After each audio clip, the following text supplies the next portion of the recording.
نحمده ونصلي على رسوله الكريم اما بعد فاعوذ بالله من الشيطان الرجيم بسم الله الرحمن الرحيم اللهم صل على محمد وعلى آل محمد بعدد كل ذرة مئة ألف مرة وبارك وسلم۔ جیسا کہ اللہ تبارک و تعالیٰ نے ہمیں الحمدللہ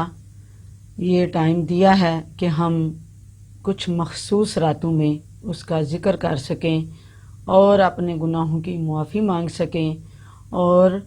ہم اس کے فضل و کرم سے ہم اور جو ہمارے جانے والے جا چکے ہیں ان کی بھی بخشش ہو جائے۔ تو اللہ تبارک و تعالیٰ نے تمام رمضان المبارک کا جو مہینہ ہے اس کے اندر ایک ایسی رات بنائی ہے جس رات کو شب قدر کہا جاتا ہے۔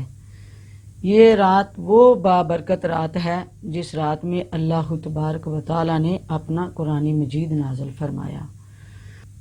کہ اللہ تبارک و تعالیٰ نے ارشاد فرمایا کہ میری یہ جو رات ہے شب قدر، اس کے اندر میں نے تمہارے لیے بے شمار اپنی رحمتوں کا نزول فرمایا ہے۔ میرے فرشتے جو ہیں وہ آسمانوں سے رحمتیں لے کے تو زمین پہ اترتے ہیں، اور صبح تک اس کے اندر خیر ہی خیر ہے۔ تو اللہ تبارک و تعالیٰ کے اس فرمانے علی شان کے مطابق اللہ نے فرمایا کہ اے میرے بندو، شب قدر جب آئے تو میرا کلمہ طیبہ جو ہے اس کا ورد کر لیا کرو۔ تو جس میرے بندے نے 3 مرتبہ کلمہ طیبہ پڑھ لیا تو پہلی دفعہ جب وہ پڑھے گا تو اس کے گناہوں کو معاف فرما دیا جائے گا۔ جب دوسری مرتبہ پڑھے گا تو اسے دوزخ سے رہائی کا اعلان ہو جائے گا، اور جب تیسری دفعہ پڑھے گا تو میں اعلان فرما دوں گا کہ میرا بندہ جنتی ہے۔ حضرت علی کرم اللہ وجہ الکریم نے فرمایا کہ جو شب قدر کو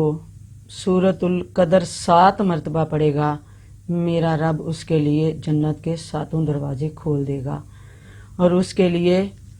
70,000 فرشتے جو ہیں وہ بخشش کی دعا فرمائیں گے۔ اسی ہی طرح سورۃ القدر کی اور بھی بڑی برکتیں ہیں، بڑے فضائل ہیں کہ اگر کوئی اپنے بچوں کی وجہ سے پریشان ہو کہ بچے جو ہیں وہ نافرمانی کرتے ہیں، تو اپنے بچے کی پیشانی جو ہے اس کے اوپر ہاتھ رکھ کے تو 3 مرتبہ سورۃ القدر پڑھ کے تو دم کر دیا کریں، آپ کا بچہ جو ہے وہ فرمانبردار ہو جائے گا۔ اسی طرح گھر کے اندر اگر کوئی بیمار ہے تو اس بیمار کے لیے بھی سورۃ القدر جو ہے اس کو 101 مرتبہ پڑھ کے تو روزانہ پانی کے اوپر دم کر کے دیں، اللہ تبارک و تعالیٰ اس کی برکت سے اس کو شفا یابی عطا فرمائے گا۔ تو طاق راتیں جو جن کو کہ شب قدر کہا جاتا ہے، جس کے اندر شب قدر کو ہم نے تلاش کرنا ہے، تو پیارے آقا صلی اللہ علیہ وآلہ وسلم نے ارشاد فرمایا کہ جب 20واں روزہ، جس دن کے اعتکاف سنت اعتکاف کے لیے میرے امتی کہ ہم تنہائی میں اللہ کو زیادہ سے زیادہ یاد کر سکیں، تو وہ 20واں روزہ ہی ہے جس دن ہم لوگ اس کام کے لیے اعتکاف کے لیے گھر سے چل پڑتے ہیں، اور جو ہماری بہنیں ہیں ان کے لیے تو مسجد بیت اپنا گھر ہی ہے کہ جس کے اندر وہ اعتکاف کریں گی۔ تو وہ 20واں ہی روزہ ہوگا، اس کی رات جو ہے وہ 21ویں ہوگی، تو 21ویں رات جو ہے وہ طاق رات ہے۔ آگے 22واں روزہ جب ہوگا تو اس کی 23ویں رات جو ہے وہ طاق رات ہوگی، اور جب 24واں روزہ ہوگا تو اس کی 25ویں رات جو ہے وہ طاق رات ہوگی، اور جب 26واں روزہ ہوگا تو اس کی جو رات ہے وہ 27ویں رات ہوگی، یعنی آگے 27واں روزہ اور رات اس کی 27ویں، تو آگے 28واں روزہ تو اس کی رات 29ویں ہوگی۔ تو یہ طاق راتیں ہیں جس کے بارے میں نبی کریم صلی اللہ علیہ وسلم نے ارشاد فرمایا کہ اس میں زیادہ سے زیادہ بندگی جو ہے وہ کرو تو جو پہلی شب ہے یعنی 20ویں روزے کی 21ویں جو رات ہے تو اس کے نفل ہیں، یعنی 21ویں شب کو 4 نفل آپ نے پڑھنے ہیں ہر رکعت میں بعد سورہ فاتحہ، 1 مرتبہ سورہ قدر پڑھنی ہے اور 1 مرتبہ سورہ اخلاص، تو سلام پڑھنے کے بعد 70 مرتبہ درود شریف پڑھنا ہے۔ انشاءاللہ عز و جل اس نماز کے پڑھنے والے کے حق میں اللہ رب العزت کے جو فرشتے ہیں وہ بھی دعا کریں گے۔ جب 22واں روزہ گزرے گا، 23ویں شب آئے گی، تو اس میں 8 رکعت نماز نفل جو ہیں وہ ہم نے پڑھنے ہیں، اس میں 2 کی نیت کر لیں، ہر رکعت میں سورہ فاتحہ کے بعد 1 مرتبہ سورہ قدر ہوگی اور 1 مرتبہ سورہ اخلاص، اور پھر سلام پھیرنے کے بعد 70 مرتبہ کلمہ تمجید پڑھیں گی، اور اب اپنے گناہوں کی اس کے بعد معافی مانگے تو اللہ تبارک و تعالی تمام گناہوں کو معاف فرما دے گا۔ پھر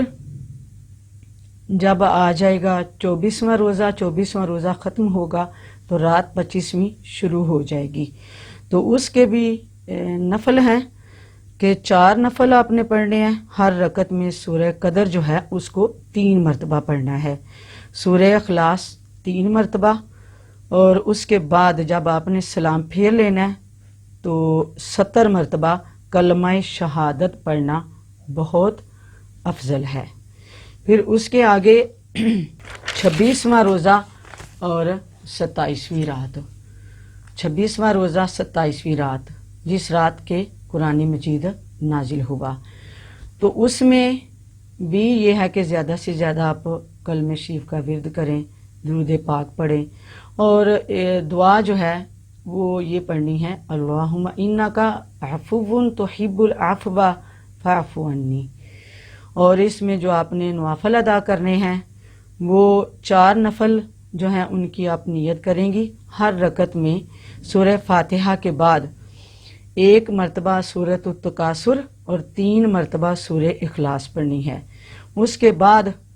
آپ نے یہ دعا کرنی ہے کہ اے اللہ عز و جل مجھے اور میرے جو لاحقین جو دنیا سے چلے گئے ہیں ان کو قبر کے عذاب سے چھٹکارا عطا فرما۔ تو پھر اس کے بعد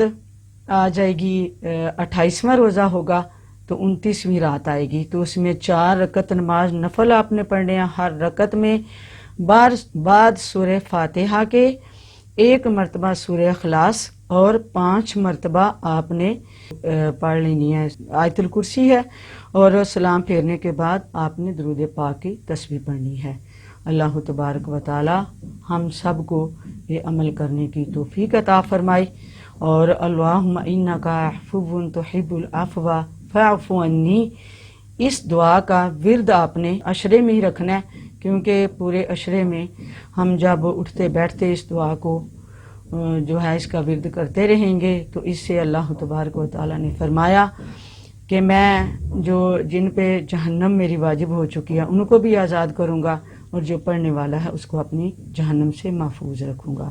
پھر میرا آپ کی اپنی ماؤں اور بہنوں بیٹیوں کو یہ ایک پیغام ہے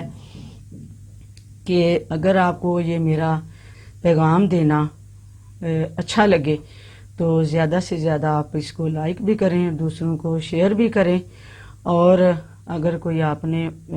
بات پوچھنی ہو یا آپ کو کوئی مشکل درپیش ہے اس کی آسانی کے لیے استخارہ کروانا ہو تو جو ہمارا یہ واٹس ایپ کا نمبر یہ پٹی کے اوپر آپ دیکھ رہی ہیں اس کے اوپر رابطہ کر کے تو اس بات کے بارے میں پوچھ سکتی ہیں۔ السلام علیکم ورحمۃ اللہ وبرکاتہ۔